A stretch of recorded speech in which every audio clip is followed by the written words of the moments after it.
नमस्कार। ज्योतिष शास्त्र में श्रद्धा और विश्वास रखने वाले सभी जातकों का पारलौकिक जगत चैनल में बहुत बहुत स्वागत है। ज्ञान, धन, बुद्धि, विवेक, संतान, विवाह, शिक्षा, धर्म और सत्कर्म के कारक देवगुरु बृहस्पति 23 मार्च को उदय हो रहे हैं। देवगुरु 22 फरवरी को अस्त हो गए थे, लेकिन अब 23 मार्च को पुनः उदित होंगे। ज्योतिष शास्त्र के अनुसार जब कोई ग्रह राशि परिवर्तन करता है, अस्त होता है या उदय होता है, तो हर व्यक्ति के जीवन पर उसका असर अवश्य पड़ता है। जब गुरु अस्त होते हैं तो सभी तरह के मांगलिक कार्यों पर रोक लग जाती है। और दूसरी महत्वपूर्ण बात यह है कि देवगुरु का उदय अपनी ही नक्षत्र पूर्वा भाद्रपद नक्षत्र में हो रहा है और अपने ही नक्षत्र में उदित होकर देवगुरु और भी अधिक बलवान होंगे। देवगुरु 13 अप्रैल तक उदित अवस्था में कुंभ राशि में गोचर करेंगे और उसके बाद राशि परिवर्तन करके मीन राशि, जो कि देवगुरु की अपनी ही राशि है, उसमें गोचर करेंगे। देवगुरु के राशि परिवर्तन पर तो बाद के वीडियोज़ में चर्चा करेंगे, लेकिन फिलहाल तो बात करेंगे देवगुरु के उदय होने पर सर्वाधिक लाभ किन किन राशियों को होगा और ऐसी कौन सी 8 भाग्यशाली राशियां हैं जिन पर देवगुरु के उदय होने का सर्वाधिक प्रभाव पड़ेगा, और कन्या राशि उन राशियों में से एक है। तो चलिए वीडियो शुरू करते हैं। लेकिन देवगुरु के उदय होने के प्रभाव को समझने के लिए देवगुरु को समझना बहुत ज़रूरी है। इसलिए पहले बात करते हैं देवगुरु के बारे में, उनके प्रभाव के बारे में, और फिर बात करेंगे कि देवगुरु के उदित होने का कन्या राशि के जातकों पर क्या प्रभाव पड़ेगा। तो पहले जानते हैं देवगुरु बृहस्पति के बारे में कुछ विशेष बातें। ज्योतिष शास्त्र में सर्वाधिक सौम्य ग्रह और सर्वाधिक शुभ फल देने वाला ग्रह देवगुरु बृहस्पति को माना गया है। देवगुरु बृहस्पति नैसर्गिक रूप से शुभ ग्रह हैं और इसीलिए कभी भी किसी का नुकसान नहीं करते हैं। गुरु का कार्य होता है देना, और देवगुरु सर्वथा कुछ न कुछ देते ही रहते हैं। देवगुरु की दृष्टि में अमृत हैं।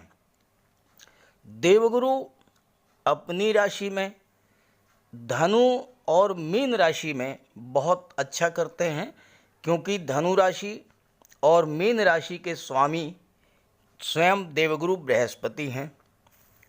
अपने मित्र बुध की राशि मिथुन और कन्या राशि में बहुत अच्छा फल प्रदान करते हैं।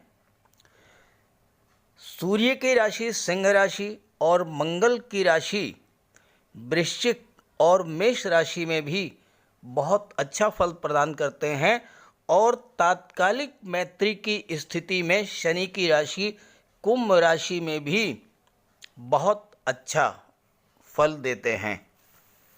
और कर्क राशि तो देवगुरु की उच्च की राशि है, वहाँ तो अच्छा करते ही करते हैं। मकर राशि में गुरु नीच के हो जाते हैं, लेकिन वहाँ भी नुकसान नहीं करते हैं। हाँ, फलों के प्रभाव में थोड़ी कमी आ जाती है। ज्योतिष शास्त्र में देवगुरु को धन, ज्ञान, बुद्धि, विवेक, संतान, शिक्षा, विवाह, धर्म और सत्कर्म का कारक माना गया है। मीन राशि और धनु राशि के स्वामी होने के कारण देवगुरु बृहस्पति भाग्य भाव और विदेश भाव को भी प्रभावित करते हैं। संतान, शिक्षा और विवाह के कारक होने के कारण ये पंचम भाव और सप्तम भाव को प्रभावित करते हैं, और धन का कारक होने के कारण द्वितीय भाव और एकादश भाव, धन भाव और लाभ भाव को भी प्रभावित करते हैं। इस तरह देवगुरु कुंडली के 6 भावों को प्रभावित करते हैं, और इतना अधिक प्रभाव किसी भी अन्य ग्रह का नहीं होता है। देवगुरु जिस भाव में गोचर करते हैं वहाँ से अपनी पंचम, सप्तम और नवम दृष्टि से अमृत वर्षा करते हैं, धन वर्षा करते हैं। जिन ग्रहों पर, जिन राशियों पर और जिन भावों पर इनकी दृष्टि पड़ जाए वो शुभ फल देना शुरू कर देते हैं। यहाँ तक कि देवगुरु की दृष्टि अगर राहु और केतु पर भी पड़े तो राहु और केतु भी शुभ फल देने लगते हैं और अचानक से बहुत बड़ा लाभ करा देते हैं। देवगुरु को प्रसन्न करना भी बहुत आसान है। अगर आपके जन्म कुंडली में देवगुरु कमजोर स्थिति में है या आपके जीवन में देवगुरु की महादशा या अंतर्दशा चल रही है तो देवगुरु का उपाय जरूर करें। इससे देवगुरु के शुभ फल आपको मिलने लगेंगे। माता पिता, गुरु, वृद्ध जनों का सम्मान करें, उनकी सेवा करें, उनका आशीर्वाद प्राप्त करें। गुरुवार के दिन मस्तक पर हल्दी या केसर का तिलक लगाएं। स्नान करने जा रहे हों तो पानी में आधा चम्मच हल्दी मिला करके स्नान करें। घर में केले का एक वृक्ष लगा लें और उसकी सेवा करें। भगवान विष्णु की उपासना करें। हो सके तो गुरुवार का व्रत रखें। गरीबों की मदद करें। पशु पक्षियों को जल और भोजन दें। अगर ये सब कार्य आप करते हैं तो देवगुरु के सभी शुभ फल आपको प्राप्त होंगे। अब आइए विभिन्न राशियों पर देवगुरु के प्रभाव के बारे में चर्चा करते हैं। देवगुरु का गोचर कुंडली के छठे भाव में हो रहा है कन्या राशि के जातकों के लिए।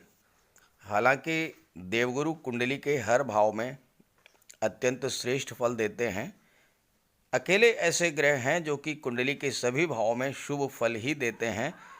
हालांकि छठे, आठवें और 12वें भाव में देवगुरु के फल में थोड़ी कमी जरूर आ जाती है और छठे भाव में गोचर कर रहे हैं, इसलिए थोड़ी सावधानियां भी बरतनी पड़ेंगी। इस पर आगे चर्चा करेंगे। कन्या राशि बुध की राशि है और कन्या राशि में बुध उच्च के होते हैं और बुध देवगुरु के परम मित्र है। तो ऐसे में देवगुरु का उदित होना कन्या राशि के जातकों के लिए अत्यंत शुभ और श्रेष्ठ रहेगा। यहाँ पर देवगुरु आपके कुंडली के चतुर्थ भाव और सप्तम भाव के स्वामी हैं और देवगुरु की दृष्टियाँ पड़ रही हैं आपके दशम भाव पर, द्वादश भाव पर और धन के भाव पर। तो कैरियर पर दृष्टि पड़ना देवगुरु का बहुत बड़ा शुभ है आपके लिए। सरकारी विभागों से पैसा आएगा। गवर्नमेंट जॉब या प्राइवेट जॉब में हैं तो आपका प्रमोशन के रास्ते बनेंगे। और 12वें भाव पे दृष्टि है तो विदेश से भी लाभ होगा। विदेश से शुभ समाचार मिलेगा। डॉलर या गोल्ड में कमाई का मौका मिलेगा। विदेश जाने की इच्छा होगी, इच्छा पूरी होगी। और देवगुरु की दृष्टि सेकंड हाउस पर है तो धन का संचय भी होगा। परिवार का सुख भी प्राप्त होगा। छठा भाव जो होता है वो रोग, ऋण, शत्रु, विघ्न, बाधाओं, क्राइम और इलीगल एक्टिविटीज़ का होता है, जबकि देवगुरु ज्ञान, बुद्धि, विवेक, धर्म, सत्कर्म, धन, संतान, शिक्षा के कारक होते हैं।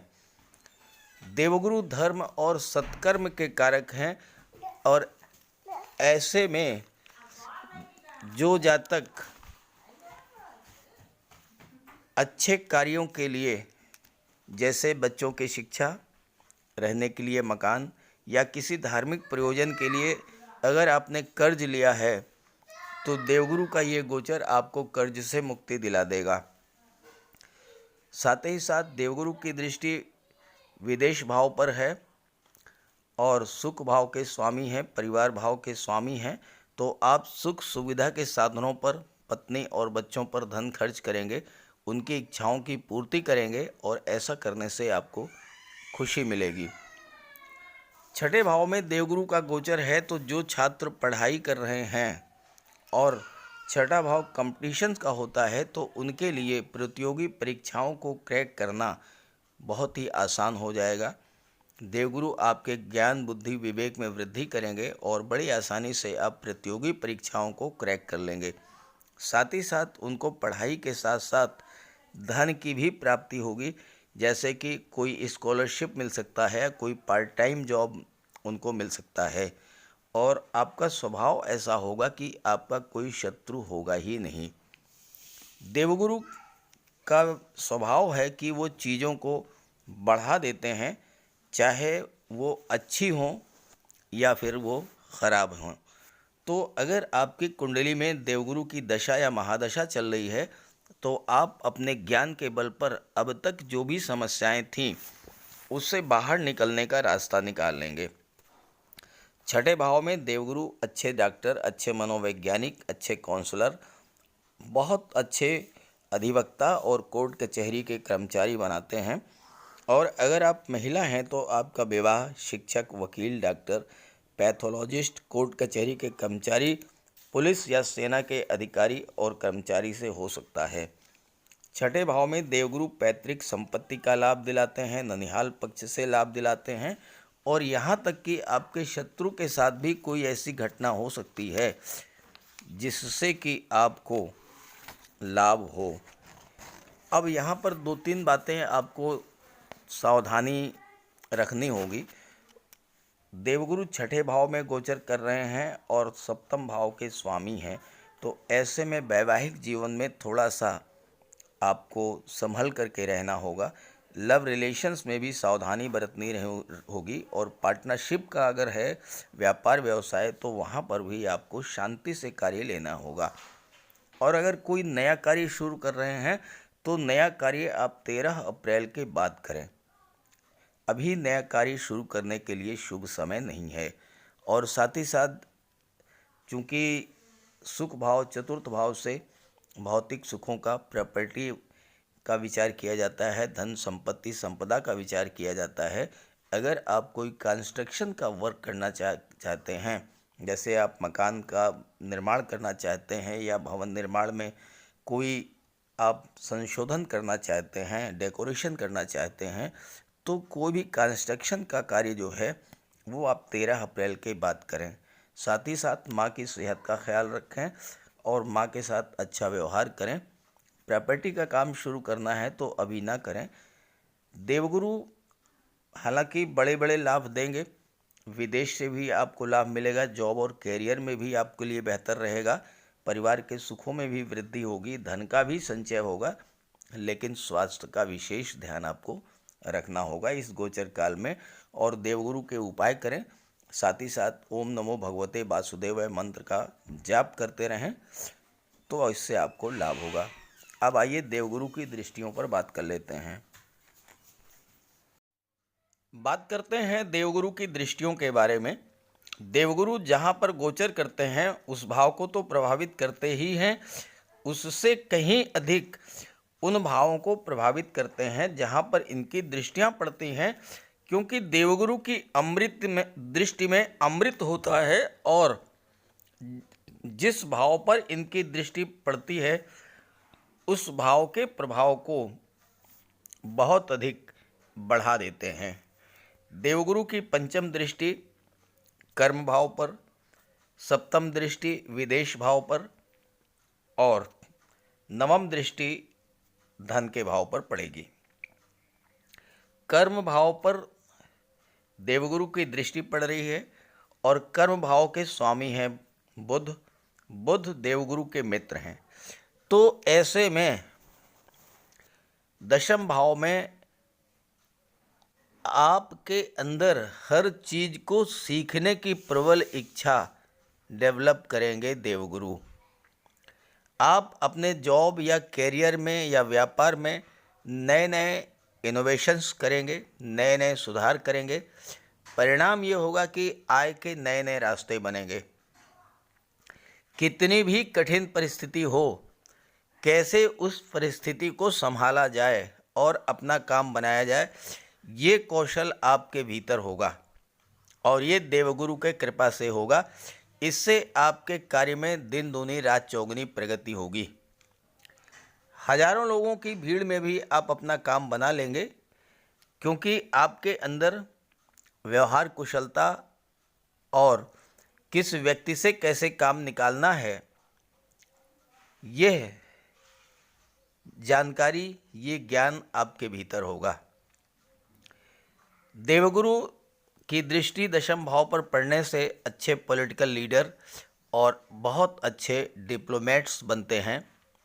कई बार विदेश मंत्रालय में भी तैनाती होती है, विदेश मंत्रालय में भी जॉब मिलने के चांसेस होता है, क्योंकि देवगुरु की दृष्टि विदेश भाव पर है। विदेश भाव के स्वामी हैं सूर्य, और सूर्य सरकारी नौकरी शासन प्रशासन के कारक होते हैं, और सूर्य देवगुरु के परम मित्र हैं। तो ऐसे में विदेश सेवा में भी आपको जाने का लाभ मिल सकता है। साथ ही विदेश से व्यापार व्यवसाय है तो उसमें भी लाभ होगा। दशम भाव में पिता के सहयोग से आपको लाभ मिलेगा। अक्सर ऐसा होता है कि आप पिता के सहयोग से ही अपने जॉब, कैरियर, प्रोफेशन या बिजनेस में सफलता प्राप्त करते हैं। बस आपको माता पिता, गुरु और वृद्धजनों का सम्मान करना है और उनकी सेवा करनी है। जहाँ तक नवम दृष्टि की बात करें तो ये धन के भाव पर पड़ रही है, और धन भाव के स्वामी हैं शुक्र, जो कि धन, वैभव, ऐश्वर्य और सुखों के कारक हैं। तो यहाँ जो है आप धन के संचय के प्रबल योग बनते हैं, और आप गोल्ड में या शेयर में या प्रॉपर्टी में निवेश कर सकते हैं। हालांकि कोई निर्माण कार्य आपको 23 मार्च से 13 अप्रैल के बीच में नहीं करना है। कोई नया व्यापार व्यवसाय आपको नहीं करना है, कोई नई शुरुआत आपको नहीं करनी है। 23 मार्च से 13 अप्रैल के बीच में जो कार्य आप पहले से कर रहे हैं उसको करते रहें, और उसमें ही उसी कार्य में आपकी उन्नति और लाभ होगा। तो सभी ग्रहों की कृपा दृष्टि आप पर बनी रहे, इसी भावना के साथ आप सभी का बहुत बहुत धन्यवाद। नमस्कार।